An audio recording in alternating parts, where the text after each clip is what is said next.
As we wake up to sight as a baby, we are appalled and enthralled by the world around us. We are drawn to it in countless ways, through countless people, objects, senses, and we begin to engage with it in a certain way, fashioned by the entire past evolution. And then we try to understand what this world is. We reach dead ends, blank walls. We go deeper and deeper in search of its reality. But there comes a time beyond which we are unable to go further. And then we don't understand because the ultimate reality is missing. The ultimate truth which can reconcile all these many objects, people, events, circumstances.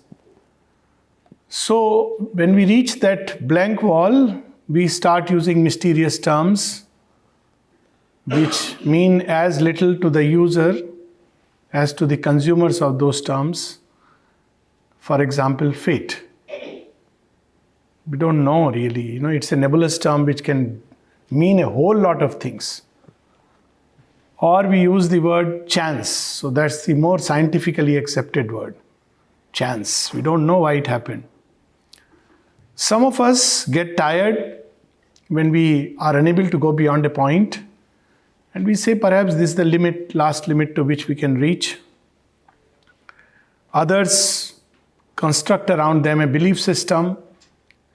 They supplement their lack of sight by borrowed light from those who have seen something, glimpsed something. So in a way it takes care, it's like a supplement. But as we have been discussing, yoga goes further and deeper. It's not happy just with borrowed light. And borrowed light has a lot of issues. So it must awaken to that original sight, which can see things as they are. We don't see things as they are. And this is, we know is scientifically true. We see images, not reality. We perceive constructions, which our mind does, picking up the data, raw data, through the channel of senses. It constructs things. But the real truth escapes us. The truth which we started with is hidden behind this world. And the way to arrive at that is the process of yoga. Now, when we engage through yoga and arrive at some glimpse of this reality, the entire understanding changes. It's like a reversal of consciousness. We don't see things in their surface, we see things in their depth. It's very interesting. Even the evolution is going on along these lines. For each level of evolution, there is a way of beholding this world. It's very interesting. Biologists nowadays, they have done a lot of research on sight. And it's very interesting when we read Mother's agenda on the transformation. She spends a lot of time on sight, how sight gets transformed. So the original sight at a material level is, of course, the sun, which beholds all things. It's symbol of the sight that looks at the material creation. What about the biological organism? The sight is one organ which starts very early. Any wild guesses, when does sight start? It's unimaginable. Starts in a bacteria. It's not called sight, it's called a photoreceptor cell. The sun has created a little unit inside us. This example is very important to lead us towards that.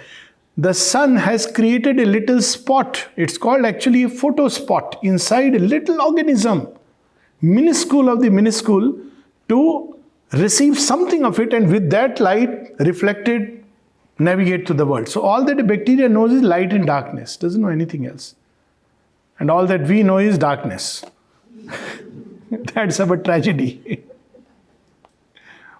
And then this photospot evolves into a chromospot and more complex. It's an amazing, scientists spend lifetime studying how sight evolves. It's amazing. It's a whole thesis in itself. Till we reach a point in animal evolution where you have sight which is on the two sides. This is monocular vision. Animals who are particularly preys, they have this kind of sight because it's needed. They have to defend themselves. So they must be able to see this way, that way. And those that prey, they develop sight more and more converging on the forefront with the ability to converge because they need to have a little depth. This is sacrificed for this. And we as human beings have largely that kind of eyes, but more and more looking forward, very symbolic. We stand direct, we look forward as if we are meant to walk forward, as if we are meant to walk straight. All this is happening very biologically, materially. And from this binocular vision, which is something like within our brain, there is a fusing of images, much like, Photoshop, the original Photoshop. And we see images which is not the reality. It's a fusion of images. It has its advantages. It gives a certain depth. But it's a construct. Still, look at the symbol of this sight. We have two eyes, as if they are shaped by a consciousness which lives in duality. The mind has shaped this sight. So, just as a little bacteria perceives only light and darkness, human beings, now this sight has got mentalized. And it's a big problem. Ever see an object, anything, we don't see it only with the eyes. Something of the mind gets into it. That's why it's so difficult to recreate an image ever just by the physical sight, because invariably, without our knowledge, the mind has intervened and it's created an image. That's how we constantly judge. Someone was speaking about being non-judgmental. Constantly, because mind is adding to it. Every form has been slotted, categorized. Color has been slotted and categorized. Everything. Because that's how our sight beholds. And then it divides life into good and bad, right and wrong, sacred and the profane, spiritual and the worldly. Because this we live in duality. So that's all. Perhaps that is the meaning behind Shiva's story of the third sight. Third sight is not just something miraculous and magical. Suddenly, an eye opens and light rushes out of it. Well, that's a nice thing. It gets TRP for the television channels. But the third sight is a sight that looks at the world with a singularity of vision. That's why Shiva can't be fooled. When Kama comes to him, Kama is what? A whole world of desires. What does Shiva do? He looks at Kama and reduces it to its original reality, which is formless. And what does he see behind all this place? He sees Mother Parvati sitting there waiting for him. Because he is able to see behind this manifold, varied world play, the vision of the one divine mother who is waiting for him. That's why. Otherwise, it's a strange story that on one side he destroys Kama, then he gets married to Parvati. It's precisely because he has been able to destroy it. And how he is able to destroy it? Because he is able to see with the singularity of vision. With evolution, this singularity of vision begins to develop in human beings. Because a new consciousness begins to operate. Then we are able to see with open eyes God's play in the world, because we are freed from dualities. Otherwise, all the time we are caught up. Good event, bad event. So you have an explanation for a bad event, you have explanation of a good event. So bad event is all kinds of these dark forces, and good event all because of the gods and the titans ever engaged in fight. And then we end up blaming ourselves. So I am a bad person, I am a good person. All the time we are seesawing between these two poles.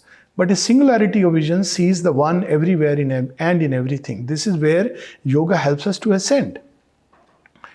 And it's great. Individual yogas have, they lead to this point. But what happens? I have developed this vision, but what about the world around me? The world is living with dualities, the world is living with multiplicity, it doesn't understand. So the situation becomes either of a person with sight living amongst blind men. It's not easy because you can't communicate anything. That's why people who begin to develop, nowadays children feel this, they feel like strangers. Sometimes even some of us at a younger age, we felt like strangers. And we felt misunderstood. Because it's a different way of seeing. We are seeing the same thing, but seeing very differently. Because the sight is beginning to change. A new element is being added to whatever we are seeing.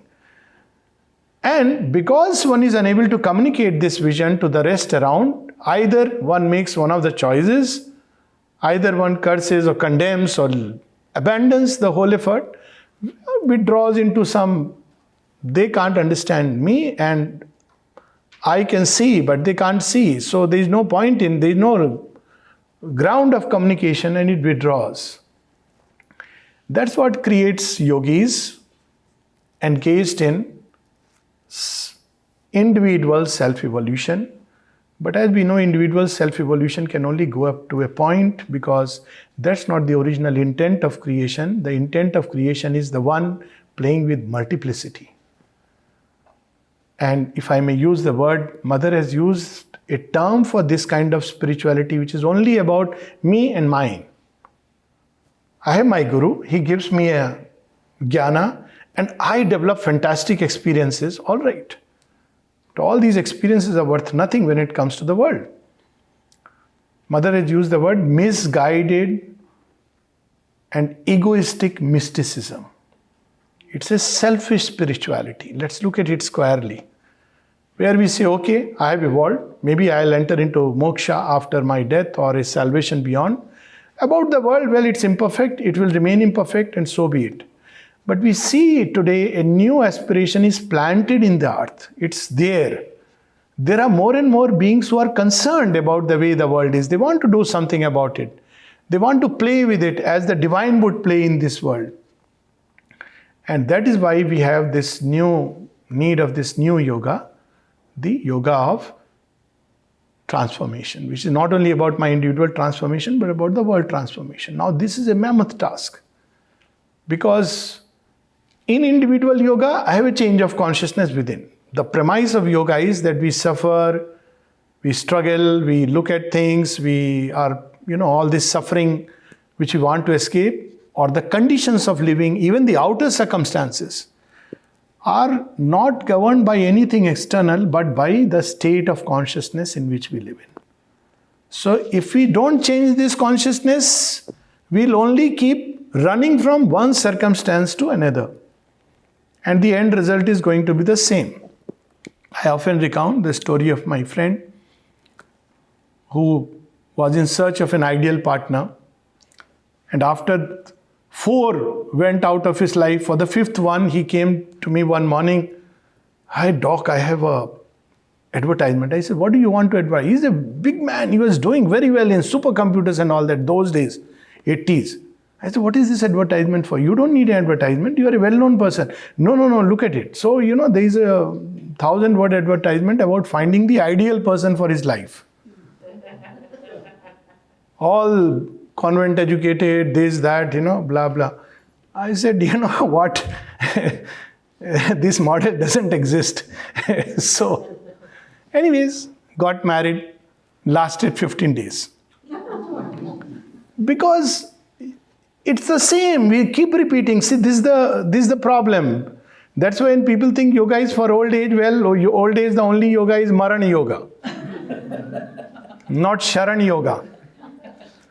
The only yoga, death is a kind of yoga. You die, so your soul is taken step to step. Ultimately, where do you reach? You reach the lap of the world mother. That's what happens after death. So it's a kind of yoga which is not known, but it's a nature's yoga which is called Marana yoga. Ultimately, you will reach the source, only to come back again because the task is not finished. So that yoga has no meaning. So now, individual change of consciousness, okay, yogis had some kind of glimpse, but only up to a limit because this world play will not allow. Now, Sri Aurobindo engages in a task called as change of world consciousness. This is now unprecedented. Individuals engage in a lot of sadhana, practices, etc., to have a little glimpse. How is the world consciousness going to change? He said, I'll do the tapasya for that. So what was Sri Aurobindo doing for 30 years, 40 years? Of course, some rooms got changed, 40 years in one place, seat of tapasya. Changing the world consciousness, meaning thereby bringing a new consciousness into this world, which will automatically begin to evolve humanity into a new vision of self and things. Can't even imagine. Meaning thereby, children of the future will be born with singularity of vision. They don't have to read through books of Vedanta and understand what this means, because they will be born, they will see things, they will live the Vedanta.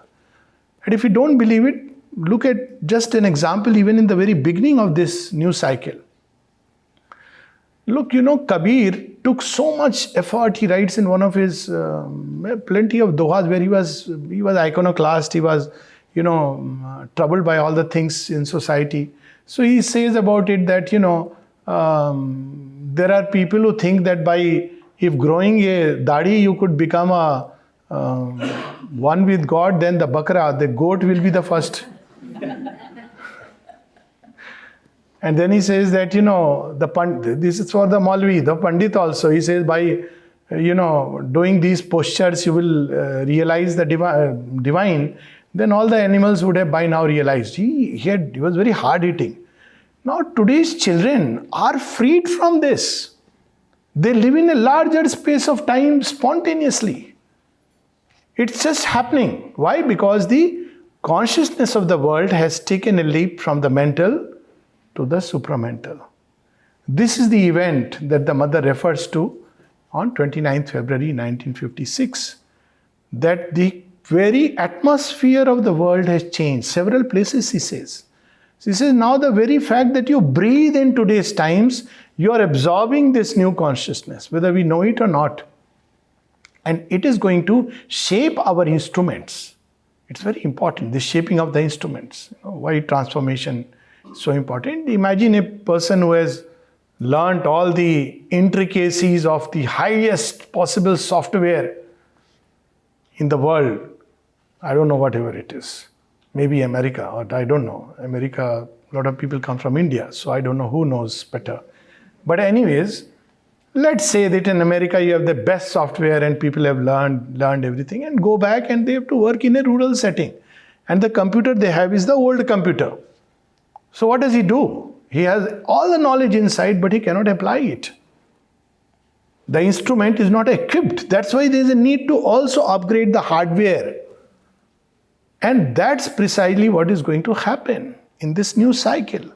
Not just about inner experience. The mind, the life force, the heart, and the physical body, they're all going to expand and grow and evolve. The first signs are already happening. The mind of today's children is really expanding beyond what we can conceive. And we can look at it this way, we can look at it that way. There was WhatsApp is a very good source of entertainment, not for knowledge. But again, if you look at it, you discover many interesting things. So somebody sent a WhatsApp where there is a boy who is getting a haircut, and at the back of his scalp, he has made a girl's image, a new hairstyle.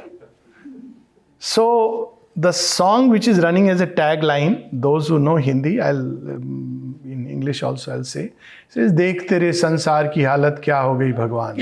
Kitna badal gaya insan. Lord, look at your world, what has happened. How much man has changed. The sun didn't change, the moon didn't change. Chand na badla, suraj na badla. Badla nahi jahan. The world has not changed, but man has changed. Very, with a sulky mood. What is this? Is this in our time? Your time is gone. Today we are moving towards one gender. So this boy is having if you look at the boy from behind, he looks a girl. And look at him from the front, he's a boy. This is a unique expression, creative outburst.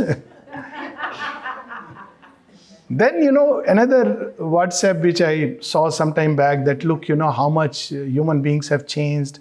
And said the olden time, we used to sit together and have a meal, family. We don't know when it happened last. Now children are all sitting together, but each one is on his phone. So it is seen as, oh my God, what a terrible thing. And they talk about supramental age. Look what's happening. Everything is helping. Mother when she was asked about the Third World War, she said, do not worry, it is the new age. Everything that is happening is going to lead us towards that. Everything. We may not understand, that's our problem, not God's problem. We need to look at it. Now look at the same side. Earlier we were shrunk into a family. We were having discussion with the family, we were living for the family, we were living by the family, for the family, by the family, of the family. Family was the beginning and the end of everything. Today's children don't care. Good, they don't care. They are not going to live for family. Those days are gone. We must learn to accept that there is a world out there, they belong, they are global citizens. And they have a family, but their family is expanded so much. You know, sometimes people don't realize. I have some Indian friends who hesitantly will tell me, my child, he's dating with a white girl. I said, what's wrong with it? You see, not a human being? Are only Indians human beings? Everybody is a human being. It's a good sign. It's better than, look at how the hearts are expanding. It's unimaginable. All the various, that duality of vision, good and bad, and everywhere this is breaking limits. In India there was a movie where an old man, he was marrying a young girl. All these things, unimaginable. And we may keep on singing the song, old song. Barbad ho gaya, kharab ho gaya. God cares two hoots about all our, goods and bads, because He is beyond good and bad. For an age, something is relevant. For another age, for a mental age, we need these scaffoldings to navigate through life. We can't. A person living by mind needs some props. He will be lost in an ocean. He needs to know which way is north, south, east, west. But this is not how the divine beholds this ocean. He sees it in totality. And that is the vision that is going to develop. How does it develop? It starts by breaking down all the patterns. And a new thing which will emerge. Now, in between, there is a period of confusion. This is what we are going through. It's okay. Sometimes confusion is part of the play. Watch the football match.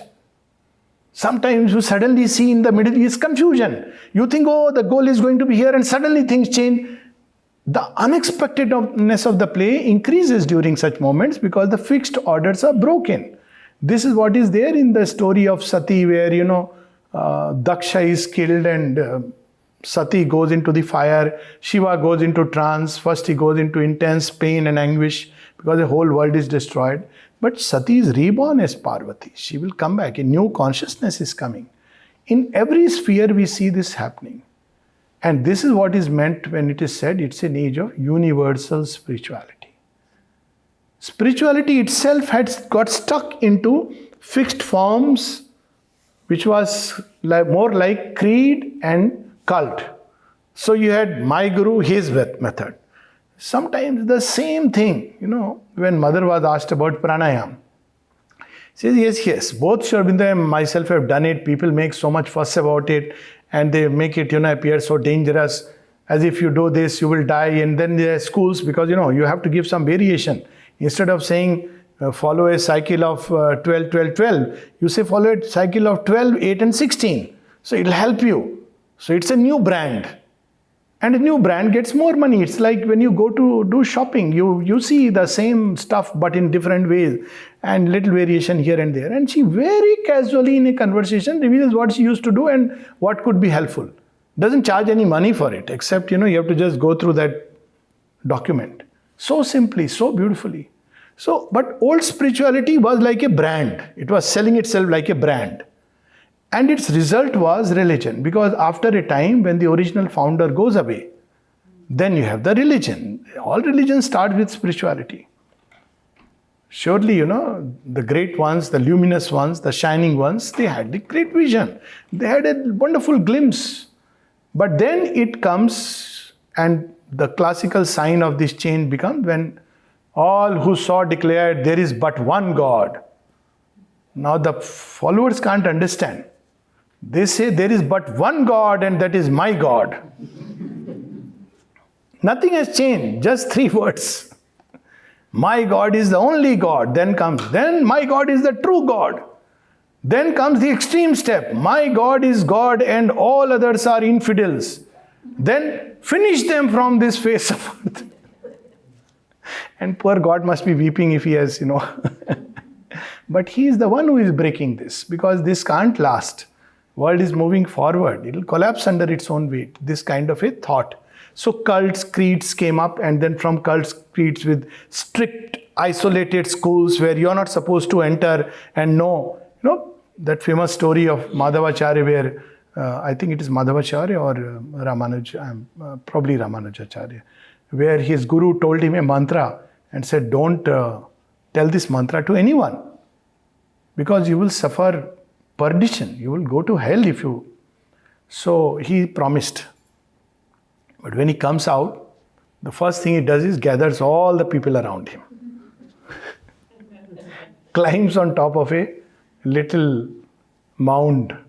And then he says, you know what? I am going to tell you a mantra which will liberate everyone. He gives the mantra. So his guru says that, why did you disobey me? You will go to hell. He says, I know and I accept it. A hell is better than this kind of a feeling that I was having, that I am a privileged person having this special thing which I can't share. I have something priceless.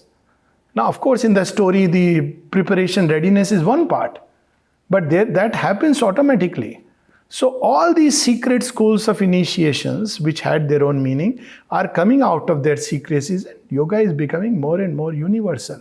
See, that is how Sri Aurobindo's, if we look at how Sri Aurobindo started this new kind of yoga, people normally come and they are initiated.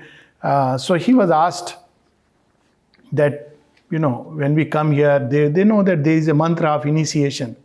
So they wrote to Sri Aurobindo, I want a mantra from the mother for initiation. So Sri Aurobindo writes, the mother does not give mantra, she gives work.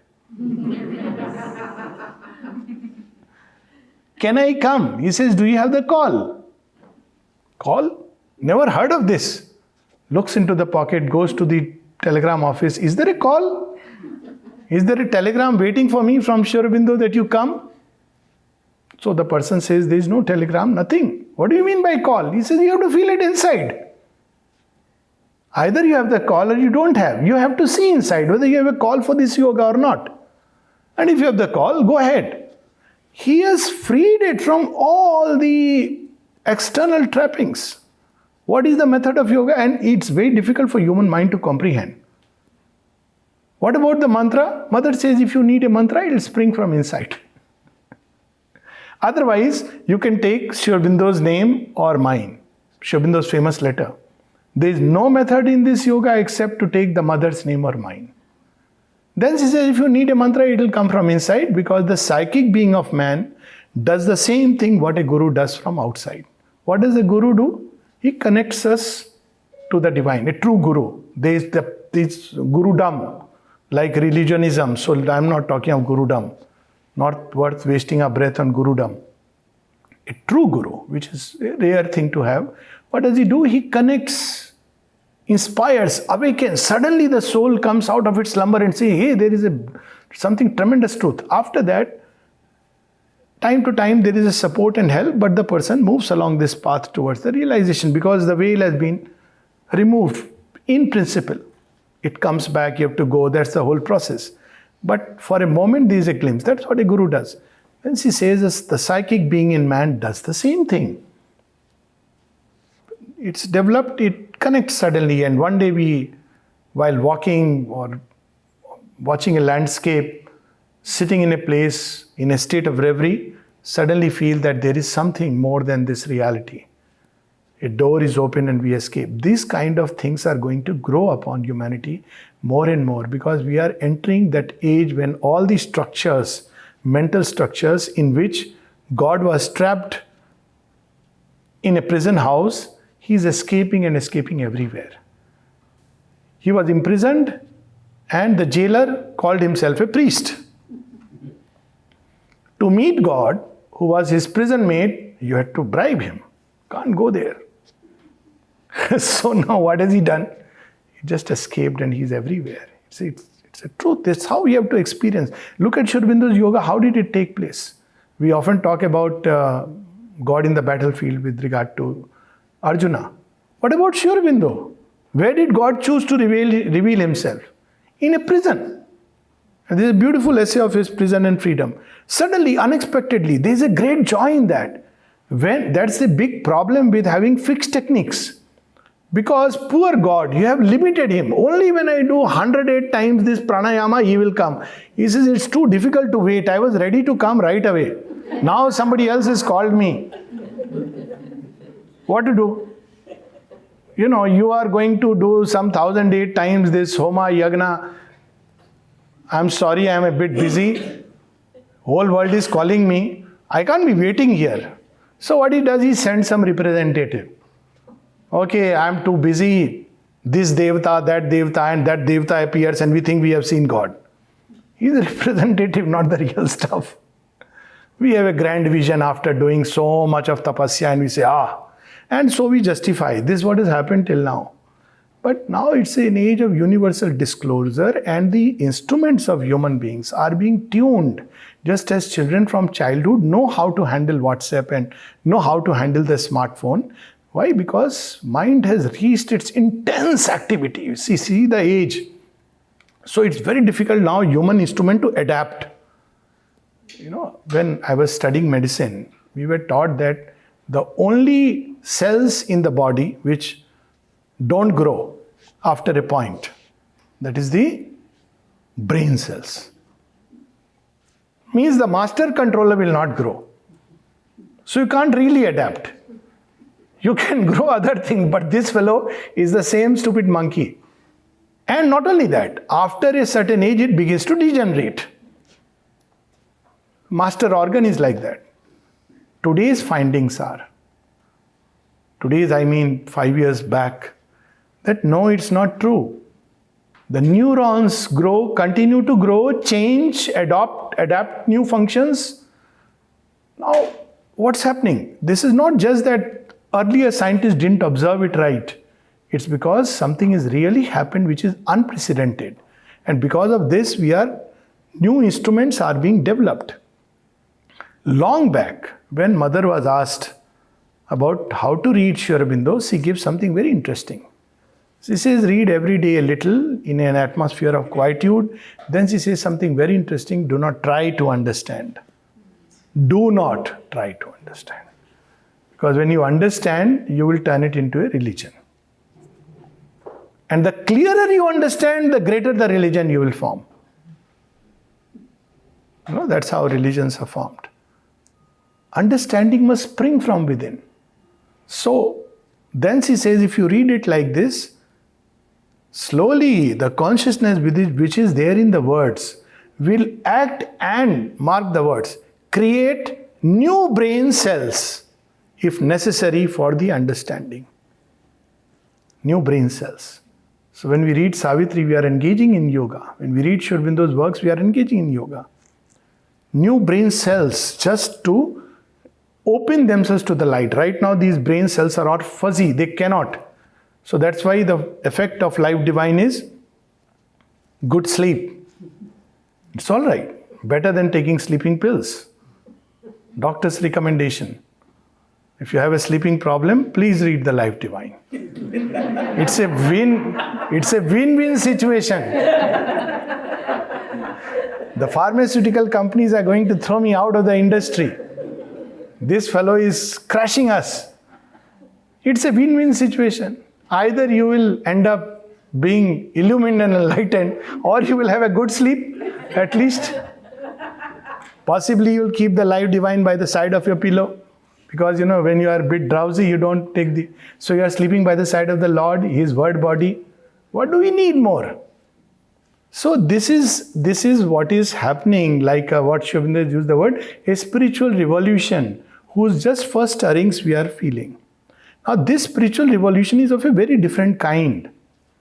So when we talk about, all religions speak the same truth and there is one spirituality, we still go back to an inter-religious dialogue. Interfaith meetings, as if God is shut only in that particular religious framework. What about the poor scientist? He has to remain an atheist, or he has to keep his private beliefs within himself. Isn't it? That was the old world. Scientists may believe in God, but when he comes to actually in the laboratory, he keeps God either outside or deep within. He's in some places you can't discuss it openly. It doesn't count well. So God said, okay, doesn't matter. You play the games on your terms, I'll play by my terms. So suddenly a scientist digging deep and deep and deep into matter says, my God, there's no end to it, digging it. So he calls it God particle. He said, what to do? You break it, more and more will come. It's infinitesimal, infinitely infinitesimal. So he says God particle, and he knows that you can keep on breaking it further and further. God has suddenly appeared in the lab where you were not supposed to take name of God. And the most sophisticated lab. So now everybody can talk about it. God is out in the open. The secret is out. I'm not intending to say that God particle is same as, that's not the idea. But the idea is that look at this world, science is converging more and more towards spiritual truth. This is what Sri Aurobindo sees in the Alipur jail. And he talks about Sanatan Dharma. He says Sanatan Dharma is that Dharma which can integrate material life, which can take science and everything it can bring together, because in everything there is a disclosure of the divine. When a scientist studies matter, he is studying not just matter, just studying water. Anything, if we go into its depth, we will touch the same bedrock, because that is the foundation of everything. Just studying water, you can reach a point where you discover God in his wonderful way. And actually scientists are discovering, see all the research on water. Now they say that water is a strange thing. Water is like Brahman. You put it in any color, it assumes that color. So earlier, you change its states. But the beauty of water is water retains information. It never loses it, like the soul. Now how it retains information. Now look at where science has reached. So it says that if you put, there's a recent experiment, if you put in water, say, DNA of an organism, then you take out the DNA. So now there is nothing in the water, right? Now you put some amino acids, which are the constituent of DNA. Water, because of the information and the memory it has, it reconstitutes and creates a DNA out of it. How does it do it? Nobody has taught it. It's amazing. You're discovering consciousness everywhere. Look at the implications in the future. This technology will pale away. Probably in future, all that we will know is when somebody goes to a doctor, he will say, okay, what problem? Cancer. Okay, get that water. This problem, get that water. Sri Aurobindo speaks of the Naga sannyasi, and he says, first time I encountered the powers of the spiritual consciousness. And he says that Barin had a fever, he was suffering from mountain fever. And for many days, weeks, and this Naga sannyasi comes, asks for a glass of water, cuts it with knife into two, says something and says, let him drink it, he'll be fine. So he drinks it and he's fine. 30 years back, it would have been called superstition. Today, we'll say, yes, possible. Because water retains information. Possibly it can be charged by vibrations of a deeper consciousness. Perhaps Charnamrit was a fact. Only it was not limited to a temple. You can turn anything into Charnamrit by offering. See how all these spiritual practices evolve. Olden times, prasadam was only in a particular place. Now you can turn everything into prasadam. And especially when you have no choice, like when you are going by flight. So you can't decide what meal. Okay, you write all that Asian veg and all that, but you can't help it. So you turn it into prasadam. Lord. Somebody asked me after I reached, so Uncle, how was the food? I said, the same old trash. I took it as prasadam. It's the same thing. You can't. Now look at the whole thing which is changing now. Now this is only one or two fields I am talking about. Psychology, this spirituality is coming in very strange ways. It started by the textbook of psychology admitting that meditation helps. So it says meditation helps. Says the yogi, the scientists are listening. This was the book I had read way back, 80s, while doing my post-graduation in psychiatry. They're meditation. Now, new models which incorporate that understanding of man is incomplete unless you bring in the spiritual dimension and the spiritual consciousness. So it has gone far beyond just some meditative practices or mindfulness or this or that, and it has exploded into a new understanding, a new vision of man. So we have psychology, we have biology, we have medicine, we have physics, we have chemistry, water, where all these things are declaring themselves. Music, new art form. Music is breaking boundaries. Very difficult to say after some time whether it's Indian classical, Western, Now the term which is used is fusion music. But it's a step towards, it breaks the old pattern and is bringing something new which is going to evolve further and further. It's just the first stirrings. So this universal spirituality is not just about that, all paths ultimately lead to God. That is still old stuff. We have to now say that not only all classical paths lead to the same God, but God is everywhere and in everything, and He may choose to disclose Himself any which way. Maybe in a human relationship, why not? He is everywhere. And look how life will change if we begin to look at relationships like that. Take one example. There was a monastery where things were not going well. Once it was prospering, then later on people began to, nobody would come, no money, everything began to dwindle. So the priests sat together and said, what's going wrong? So they called, all the abbots called a wise man. Always there is a wise man somewhere in the mountains. Anyways, they called a wise man and asked him, what is the problem? He said, okay, I'll tell each of you the secret way to get back to it, but I'll tell you separately. 4 abbots, they said, okay. He said something and went away. They were not supposed to discuss with each other. But somehow the monastery began to pick up. People started coming, money started flowing. So one day they thought, after all, let's exchange notes. What did he say to each one? To each one he said the same thing. What was that same thing? You know what? I'll tell you a secret. You people don't know. One of you is Christ. One among you is Christ. Now they are scared. I am fighting with this guy. Maybe he is Christ. So slowly they began to develop a state of compassion, understanding. Who knows, Christ is standing in a mask. So this, what is it? It is, if I have to put a technical term, books are being written on it. It's called management by consciousness. New forms of management are coming up. When we talk about more compassionate management, what is it? It's a recognition that management or business is not just about me alone. I can't prosper and thrive if everything around me doesn't prosper and thrive.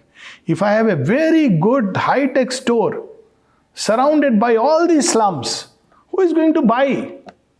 So I have to engage simultaneously. Now this is what is the yoga of world-changing yoga, which is coming through so many doors. It's coming to management, it's coming into business models, it's coming into the world play at the national level. People realize that we can't follow the old way. We got to get together, otherwise we'll end up destroying. This sense is awakening up, and slowly the world is marching towards a new becoming. Thus far is all right. But then, who is going to guide this process? Now, Mother, see, look at the beauty of Mother. We talked about the new creation yesterday, and it was born on 29th February 1956. Amidst all the tumult, Second World War can be actually seen as the labor pangs of this new world, where all the old forms were destroyed. After that, a lot of funny things came up. Crazy ways of art, crazy ways of looking at life, because the old forms were destroyed. And then we had the birth of this supramental being. But supramental, what she has brought down is far. It's there in the new creation, in the children, they will embody it. But who is going to guide them? And that's when we have the great importance of the event, whose Golden Jubilee we are celebrating this year. Many people are not aware of it. It's the descent of the Superman consciousness on 1st January 1969, which was originally a kind of quasi-theme of this whole conference. Why this event is important? I personally feel it's a very important event after the supramental manifestation, because the mother in Sri Aurobindo, the mother had started withdrawing inside, and she used to say, my consciousness, love is there and you have to go. But still she knows the way is very far. Human beings need some kind of a guidance. So Superman consciousness is what? It is a mentor consciousness. That's what she has used. Delegated by the supermind. It is the supermind, but delegated to mentor human beings. It is mentoring us. It's an inner training which is going on without our realizing. This consciousness is touching a point here, touching a point there, opening a door here, shutting a window there, and suddenly human beings without their knowledge are waking up to a deeper consciousness. We read those wonderful lines in the morning. How, this is going to explode and more souls are going to enter into light because this consciousness is active. And she used certain interesting words. She says it's benevolent. And then she used the word, but it's a benevolent power. It's not a benevolence which comes out of weakness. It's a power, but a benevolent power. So now we talk about forgiveness, we talk about, more compassion in our dealings. She says it's a compassionate consciousness. See, 50 years back, look how things changed, landscape. If somebody committed a murder, or 100 years back, if somebody committed a murder, despite all that Christ said, people would still stone them to death. There are portions within this world where they do the same, but let's for a moment leave aside. There's the last trace of pus being, evacuated from the abscess of the body of earth. But this was the way of life. You take the law into your hands and you finish the person. Then there came law, result of a rationalistic mental society. What was the law? If you killed someone, you can be hanged. You ought to be hanged. Eye for an eye, tooth for a tooth. That's it. You have committed this, you need to be punished. Punishment was the law. And now you see, there is a debate going on. Should you really do it? Is capital punishment justified? What has happened? Something is changing inside. People are debating this. Not only that, look at another science. Prisons are becoming reformatory. I don't know about United States, but I know in India, many prisons are becoming reformatories.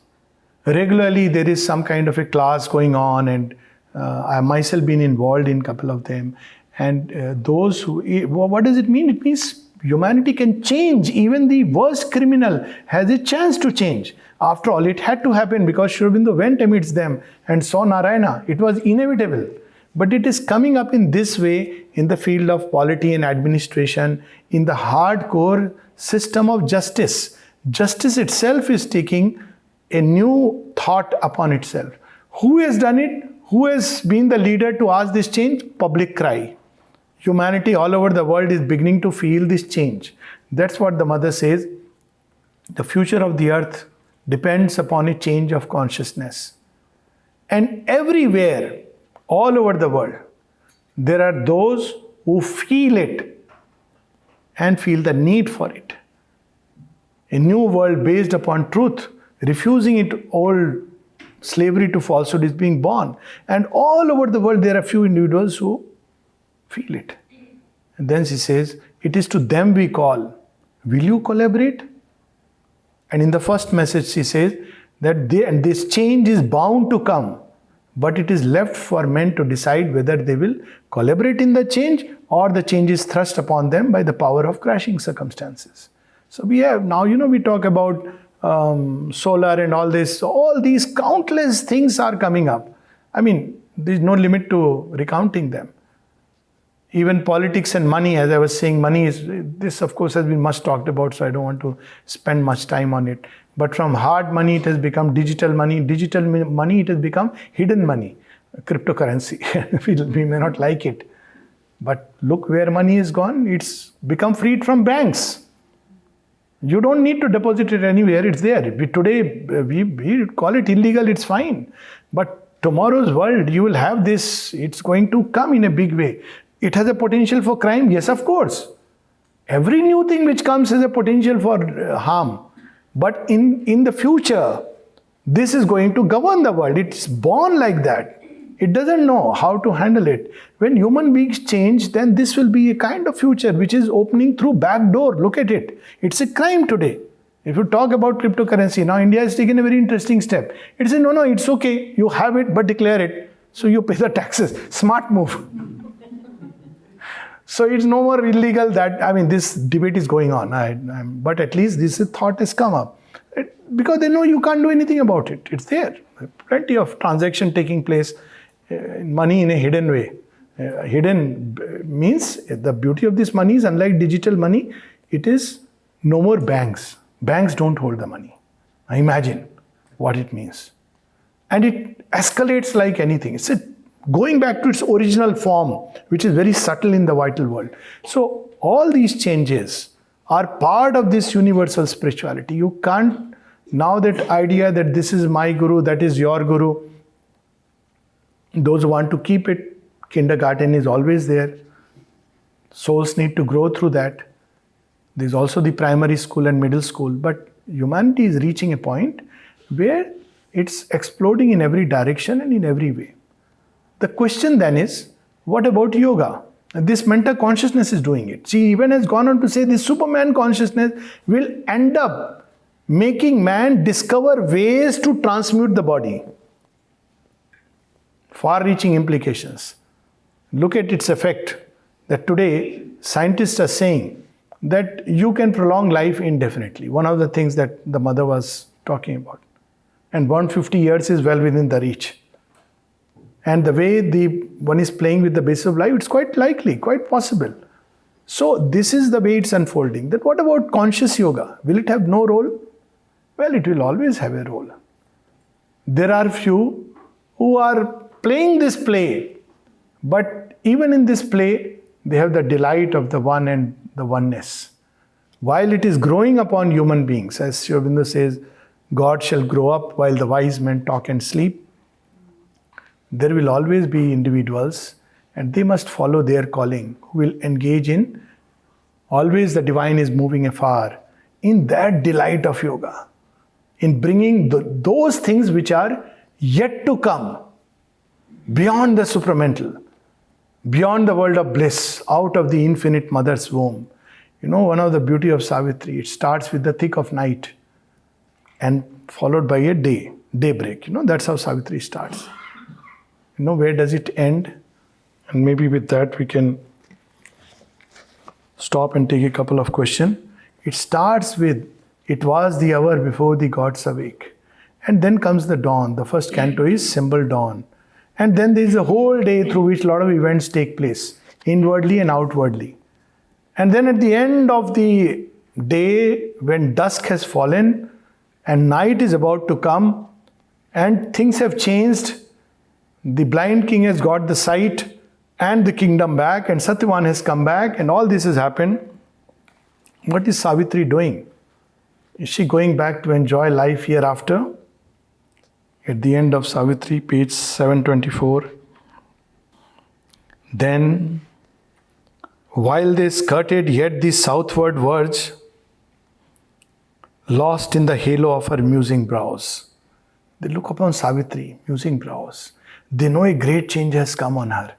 They ask her, what is your secret? What path you have followed? Look at the path of Savitri.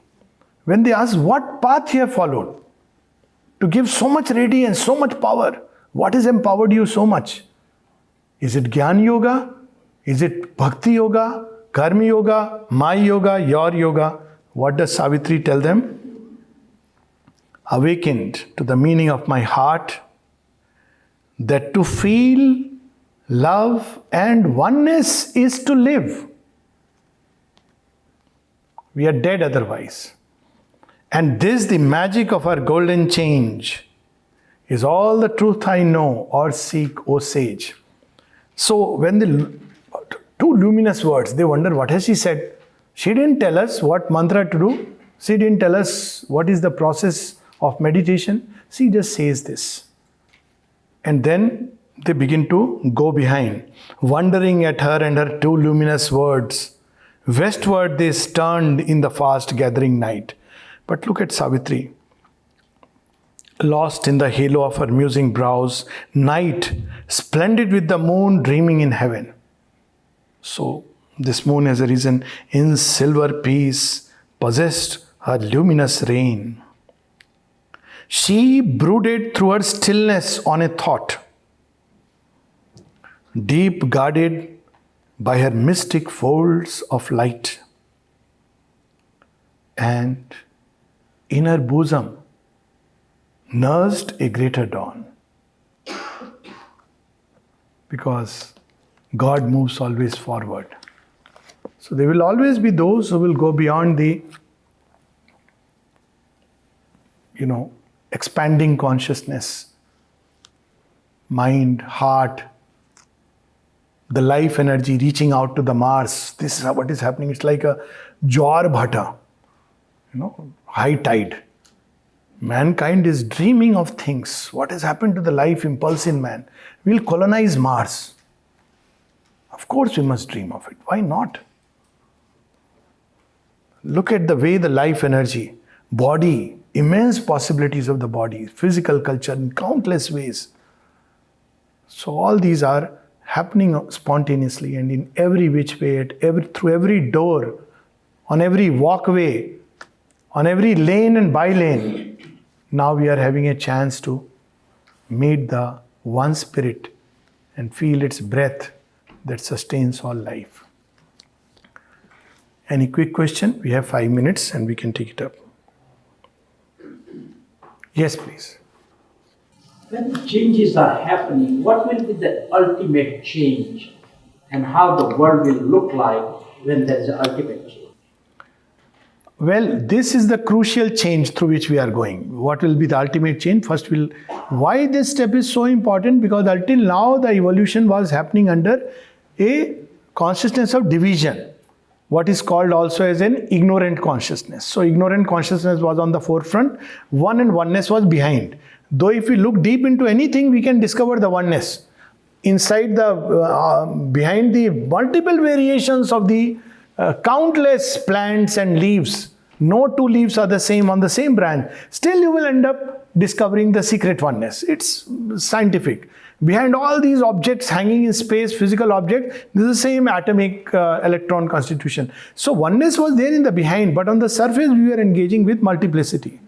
Same with the mind. Behind all the languages, countless people have spent so much time learning languages. When I went to the Pondicherry, Tamil is spoken. So they said, doctor, you have to learn Tamil now. I said, I don't need. I have studied in FMC Pune without learning Marathi. But I navigated. He said, what do you mean? I said, I know one language which applies everywhere. Oh, what language is it? Sanskrit? I said, no, excuse me. Which language? I said, I know the language of the heart. I know how to smile. I know how to hold a hand when it's needed. I know how to, caress the hairs when a patient needs it. I know how to tell him, reassure by a gesture of my face and say, everything is all right. That's all he needs. He doesn't need me to recount a sloka and say, this is the ultimate. God speaks through flowers. We can't speak that language.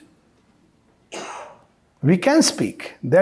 Mother has spoken about a new language which will evolve, that's a different subject altogether. So, ultimately what is going to come when we have taken this leap from a state of division to a state of oneness? It comes from the heart. That's why she speaks of heart. The power of oneness comes from the heart. Mind invariably divides. Even two people speaking the same language will criticize each other because of the dialect. I don't know whether you have experienced it or not. Oh, this dialect, it's a very coarse, rough dialect. Rustic. My dialect is a very sophisticated one. Okay, there is some truth in it, I'm not saying. But look at because human mind invariably divides, whereas heart unites. Your child goes, whatever he may do, whatever he may not agree, disagree, at the end of the day, when he comes back and embraces you, what happens? Do we have to make an effort to forgive? Oh, I will forgive him. You just embrace. Say, here you come. I was waiting for you. That's all that is needed. So, this state, let it come, because this is the next crucial step. And once oneness, the play of oneness starts, then struggle, as I said, when you deal with relationship, that story of the four abbots, you say that this is not my wife, she is Jagat Janani Ma. Experience, I had this experience yesterday and now HP is telling me there are more such experiences. I'm sharing, it's not a joke. Outside I was standing in the break and taking a cup of tea. And I discovered in my kurta, there is a little knot. From long time I had not worn it, probably I had never noticed it. So I realized I can't put my phone easily. I have to just navigate all kinds of things. So I discovered, closer look, there is a knot. I said, I need to cut it. And to cut it, I need a knife. So I said, I need a knife. And I went inside, I sat, and Gita Di comes with a knife, literally. And she came to tell me something. She didn't come to give me a knife, but knife in one hand, like the goddess Kali on one side, and holding some bowl in another, like Lakshmi. I said, this is Kali and Lakshmi fused. But I was more impressed by the Kali. So as she comes near, before she started saying something, I said, oh, the knife, I need the knife. I don't know, she must have wondered, why does he need the knife? And then she saw the surgery I did. It's an amazing thing. Imagine needing the knife and the knife comes to us. Now this is the singularity of consciousness, not that it's done consciously. Yeah, so the other story, then he told me, see, that's why I'm saying, don't go by appearances. HP is all in front, but I tell you who is behind. Always, the one who is behind. So he told another very interesting story that HP and Gita Di and one more friend, they went to Sri Aurobindo's room. And after the usual beautiful meditation, suddenly the friend wants to offer some money, but he has forgotten to keep it. So he just can't find money. And before he can apply all his thought and feel bad, Gita Di pulls out money from her purse and hands over to him. Now, you know what is this? This is a state of singularity. Now when we live like that, won't life be beautiful? People who think spirituality is for retired age and when I am old, it is no good at that time. Young people should practice it. The younger the better. They should live this consciousness. They should breathe this. They should know there is a truth of oneness. And it's empowering. It's tremendously empowering. You can walk into any land, anywhere and not feel threatened. Because the Isha Upanishad says, he who lives in a state of oneness, tato na vijugupsate. He doesn't shrink from anything. Because you see that oneness. You see the Divine Mother everywhere. It's an amazing state to be in. So when we have reached this state, which is already a big change, then what happens next? Well, the Divine Mother is infinite and we have the dance of infinity. What words can describe the glories that are waiting to unfold? Could a chimpanzee have ever known that one day I will play with this computer? And computer is a big thing for a chimpanzee. And when we begin to play with that, all this computer stuff and high-tech hospital, their business will close. All the healing energies, all the knowledge will come from within, spontaneously. Even technical knowledge. In Mother's life, there are a number of examples. In Golkund, when they didn't know where to dig, and she said, here, do it this way. And Pavitra Dao is an engineer and architect. All these people were there. So they said, Mother, how did you know? She said, well, I don't need to study mathematics and engineering to know. Now, this is not a freak phenomena. Mother and Sri Aurobindo didn't come to show some freak phenomena and miracles so that we say, they came to say this is a possibility within us. If we read Savitri, Book 1, Canto 3. We see so many things Ashwapati is experiencing, and then Mother, when she comments on it, these are the experiences which the new being will have spontaneously. Intuition, inspiration, revelation, they'll be the order of the day. So life will change. Today what happens? Two persons are communicating. So one person says something, let's say, you know how fond I am of you. Oh, come on, I have heard this. I am cheesed off with this. You don't mean it. Now the fellow doesn't know. Now if he keeps quiet, see, you don't say anything. He doesn't know whether to say or not to say. So he becomes clumsy. At the end, two people who speak the same language are living together for years, they still fight. Why? Because they don't have the deeper sense of union through consciousness. But when we unite with not only human beings and, this is a small thing, family, but with the world, with objects, with plants, with even the hostile animals, with consciousness, it will be very different. Don't need to carry guns. Mother's story that she is sitting and meditating, and suddenly she would meditate with open eyes.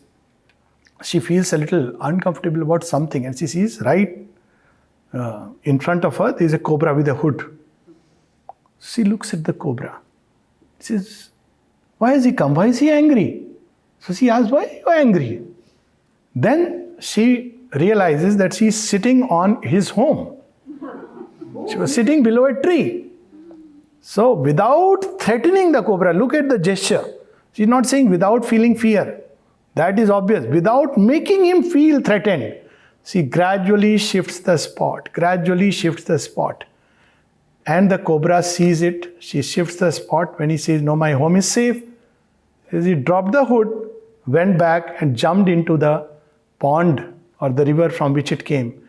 And then she says, oh, what a beauty. When we begin to live this vision, we don't need to carry anything with us. Probably a day will come when even passport is not needed. Visa, the person sitting there will be able to see and say, get in or stay hold.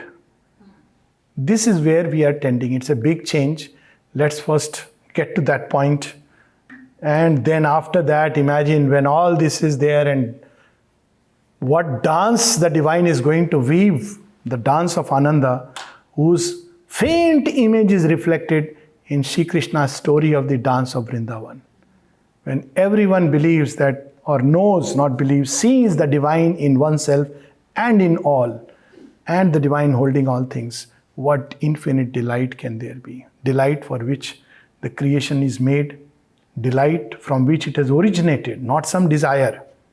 Delight from which the creation has emerged. Delight that sustains creation, so that even those who are suffering intensely, when they say, I want to commit suicide, behind there is a thought, maybe I don't need to be or not to be. And delight towards which we will reach. But for that delight to play freely in human nature or the superhumanity of tomorrow, we need the base of the truth consciousness. That is the thing about the supramental. If you try it other ways, like in Vaishnava Bhakti, very soon the instrument which is not ready, we begin to jump, dance, do all kinds of things, weep, because the instrument can't contain that tremendous delight. So beyond the supermind, there is the play of infinite delight. Ananta Ananda. Thank you so much.